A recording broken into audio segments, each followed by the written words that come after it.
सभी को नमस्कार। 10th हिस्ट्री की क्लास में आप सभी का स्वागत है। जैसा कि आप जानते हैं, हम लेसन भारत पर विदेशी आक्रमण पर चल रहे थे।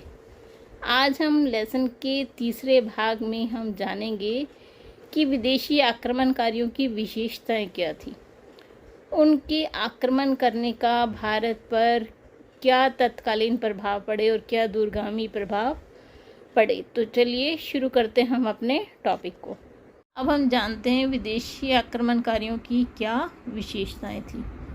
देखिए, सबसे पहली जो थी वो थी कि जितने भी आए थे विदेशी आक्रमणकारी सभी इस्लामी थे। इनमें से अधिकांश आक्रमणकारियों ने सांप्रदायिक उत्साह या जिहाद का नाम लेकर आक्रमण किए। इन्होंने भयंकर लूटपाट की, हत्याएं की, अपने धर्म का प्रचार करने के लिए लोगों को जबरदस्ती धर्म अपनाने पर विवश किया। इनकी जो युद्ध नीति थी वो अनैतिक थी। देखिए, हमारे भारत के जो राजा हैं, अगर कोई हार जाता था तो उसे वापस आने देते थे, लेकिन ये उन्हें मार देते थे, औरतों को बेच देते थे। इतने क्रूर थे ये लोग। जो इनके साथ सैनिक थे वो बहुत ही वीर और सहनशील थे।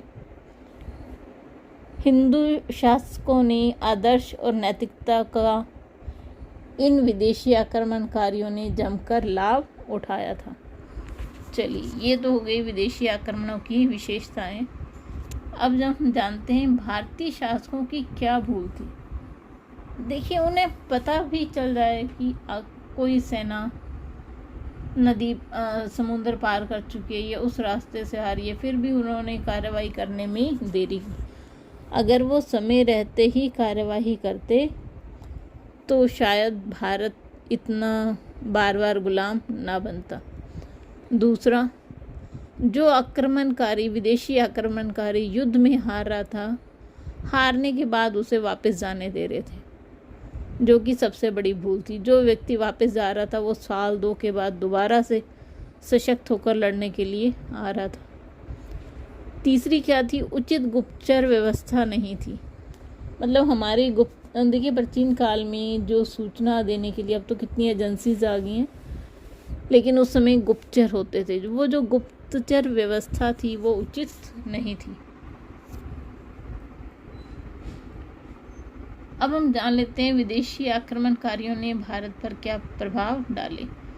देखिए, कुछ थे तत्कालीन जिनका उसी समय हमें परिणाम देखने को मिला, कुछ थे दूरगामी जिनका हमें कि बाद में परिणाम देखने को मिला। तत्कालीन परिणाम क्या थे? सबसे पहला परिणाम था इस्लाम का प्रचार। अरबों और तुर्कों ने इस्लाम धर्म को फैलाने का जोश था। इस उद्देश्य से उन्होंने भारत पर आक्रमण किए। वो अपने साथ मौलवी लेकर आए थे ताकि यहाँ के लोगों को इस्लाम धर्म अपनाने के लिए बाधित कर सकें। तो सबसे पहला तो प्रभाव यही हुआ, इस्लाम का प्रचार किया। दूसरा, जन धन की हानि। देखिए, जो महमूद गजनवी था उसने 17 बार आक्रमण किया। तो उसका उद्देश्य क्या था? यहाँ से पैसे को लूटना। उसने भयंकर लूटपाट की। उसने नालंदा विश्वविद्यालय, विक्रमशिला की मठों को आग लगा दी। आगे देखते हैं कमज़ोर युद्ध नीति। जो भारतीय थे उनकी युद्ध नीति कमज़ोर हो गई, बार बार आक्रमण सहन कर करके। चौथा, कला एवं साहित्य को आघात। उसने भारत की मूर्तियों और मंदिरों को तोड़ा।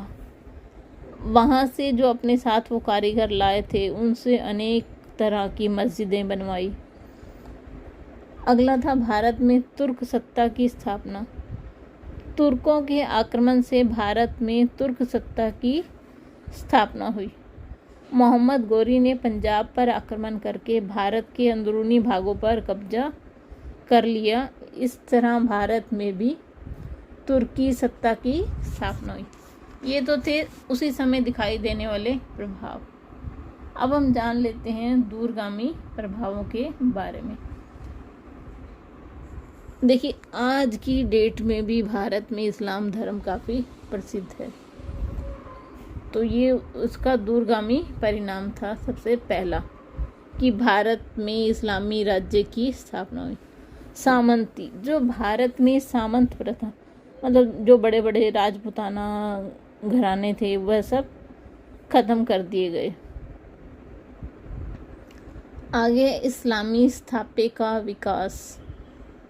इस्लाम धर्म की बड़ी बड़ी मस्जिदें इन लोगों ने बनाई।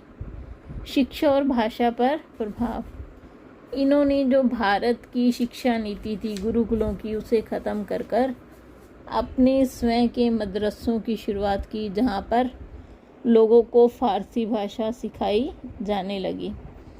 तो इनसे जो भारतीय कला संस्कृति दर्शन था उस पर गहरा प्रभाव इनका पड़ा। चलिए इसी के साथ ही लेसन ख़त्म हुआ। उम्मीद करती हूँ आपको लेसन अच्छे से समझ आया होगा। आप सभी का साथ जुड़ने के लिए बहुत बहुत धन्यवाद।